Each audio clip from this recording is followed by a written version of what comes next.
CountryWide Connect with Andy Thompson and Sarah Perriam-Lampp.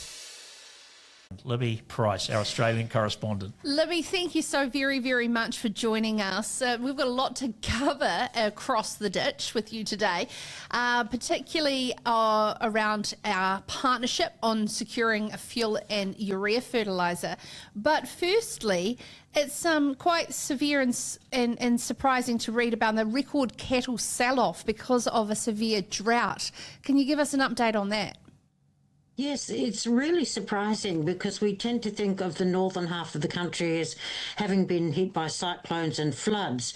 But if you just go down to the Queensland-New South Wales border and into south of that, it's record dry again.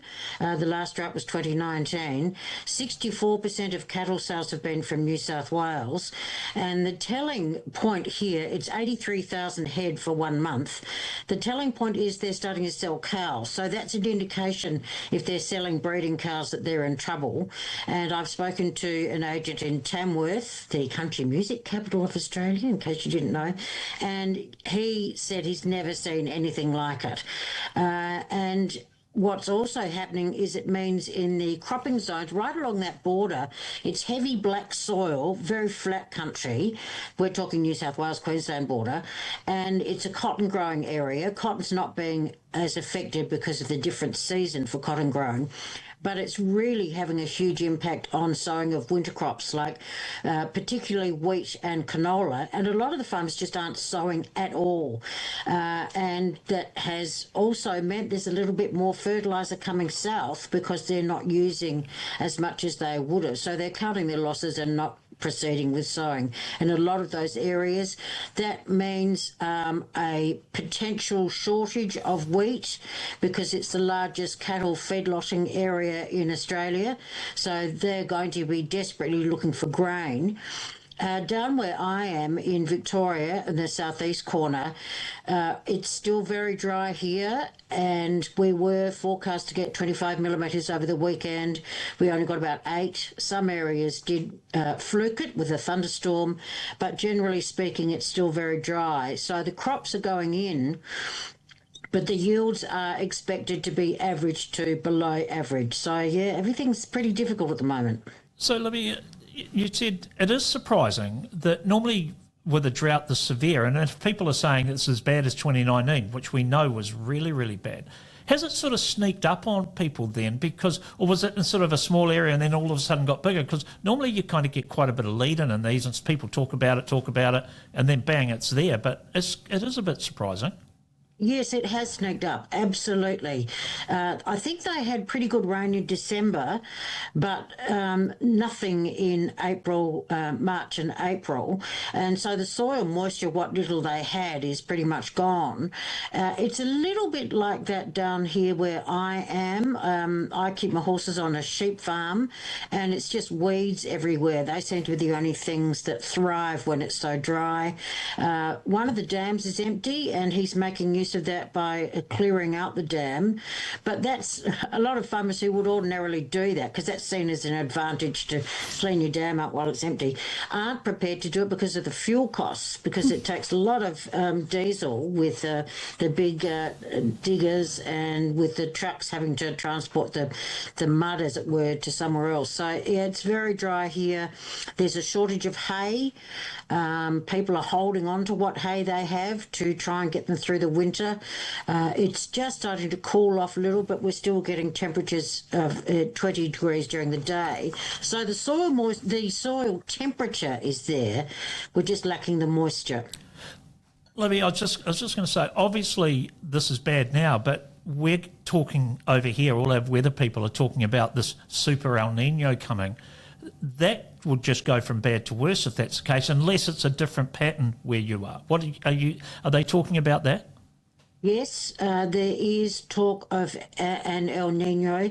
That doesn't necessarily equate to drought, but it is making everyone very nervous. In fact, in 20 minutes, I'm speaking to the seasonal climate forecaster that we speak with regularly to find out more. It's certainly a stronger pattern than it has been for some time.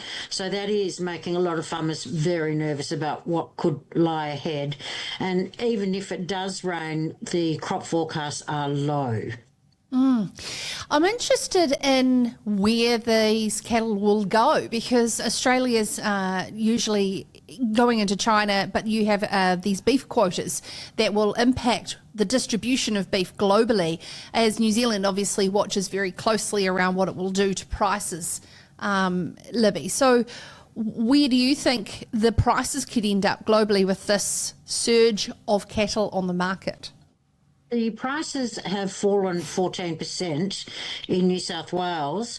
A lot of opportunistic farmers in Victoria have bought their breeding cows, and they've paid a relatively good price because our prices are better down here. There are some areas of the state that still have good rain, good soil moisture, particularly the southeast corner around Gippsland, and again the southwest, so that lower half of Victoria has pretty good rain. So there's been some opportunistic buying there. We're still going gangbusters exporting box beef into the United States. I think that's starting to drop a little bit, but they're not rebuilding their herd. They've been recovering from a very long drought there. So that's looking pretty good. The big one for us is China with the quota system, because when they brought in the quota earlier this year, all the beef exporters went nuts and tried to get as much beef into China as they could before the quota was hit, and then they get tariffs. So that wasn't a terribly helpful thing to do, but that is the reality of dealing with countries with quotas and tariffs. Yeah. Hey, just on this fuel and fertiliser collaboration, thank you very much for coming and looking after little old New Zealand. I believe Nicola Willis has been over there and working about shoring up supply. What's a bit of an update on where urea is at in Australia? Yeah, there's still a shortage. Most farmers can get what they want, but it's nearly doubled in price.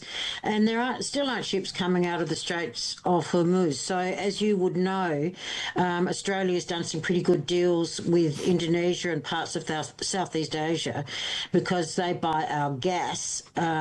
So I think it hasn't been as catastrophic as was feared, but one farmer I just spoke to this morning, there's going to be a lot of calculations on the back of envelopes as to whether or not it's going to pay off at the end of the season. It's interesting here, your peak farming body, the National Farmers Federation, is applauding the Australian government's handling of this. Would you say that's representative of all farmers' opinion of the government's response? It wasn't to begin with, but I think now they've really started to, as we say, pull their finger out and come up with some policies. So too has the opposition. They're saying that they would double the amount of fuel stores that the current government has, even though it was a coalition government that started that anyway. And now farmers are asking for tax breaks so that, as they do with fencing and rapid depreciation of machinery, they want that to be included if they build more fuel storages. We have a budget later this month from the federal government, so it'll be interesting to see what they come up with. But I think having been cautious to start off with, which I think was understandable because you didn't want to frighten the horses too much, the government really now seems to be listening a lot better than it was. And, I mean, the Prime Minister went overseas to secure these fertiliser supplies, so they've been taking it pretty seriously. There are always going to be farmers that don't like a Labor government. Farmers tend to be more right-wing, but it's gone so far to the right now, it's quite scary with our One Nation party, anti-immigration, and they had a by-election on the Mornington Peninsula just outside of Melbourne. It's not really rural. It's where rich people live. That's why I don't live there. And One Nation didn't poll anywhere near as they predicted. We have another by-election, and the voting's already started. And the One Nation candidate, David Farley, in the seat of Farrer, it was held by the leader of the Liberal Party, and he is looking like a favoured candidate. So, yeah, it's interesting times indeed. All right. Hey, just before we let you go, New Zealand exporters are scrambling to try and get some of the tariff money back that they paid after the Supreme Court ruling. Are you guys doing the same thing? You're trying to get all your tariffs back from the US? Oh, our tariffs were lower than yours, I think. Are you meaning on beef? Yeah. Apparently it's about $1 billion. The lowest tariffs, they were only about 10%. So, no, there has been not that I've heard of here in my little office in Benalla. Well, when you get a hold of $1 billion, let us know, because we're after some too. Oh, gosh, it's, what's the word? Give and take, isn't it? We don't want to get too competitive with each other, do we? No, we can't do that. No, not at all. But hey, thank you very much. It'll be interesting to see where that federal election ends up, Libby, when we catch up with you again. And our thoughts and prayers are with all of those going through really tough times over there in Australia at the moment. Thank you, Libby Price, our Australian correspondent here on CountryWide Connect. CountryWide Connect with Andy Thompson and Sarah Perriam-Lampp.